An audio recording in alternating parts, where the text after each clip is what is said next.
Maswerteng hapon po mga ka-STL. Narito na pong resulta ng STL Pangasinan para sa araw na to, second draw.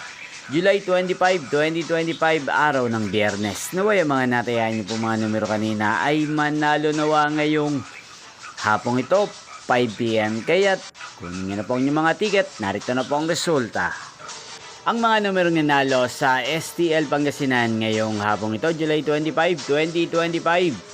5 PM, second draw. Result 6 at 15 in exact order. Again, 6 at 15. At ngayong hapong ito sa STL Pangasinan, natin pong i-shoutout si Ate Teresa na laging nanonood sa channel na to. Shoutout po sa inyo, Ate Teresa. Sana po ay nasa mabuti kayong kalagayan. At sa lahat po ng mga taga-Pangasinan dyan, shoutout po sa inyo. Inyo pong napanood ang resulta ng STL Pangasinan. Magkita-kita pong muli tayo mamayang 8:45 PM. Thank you for watching.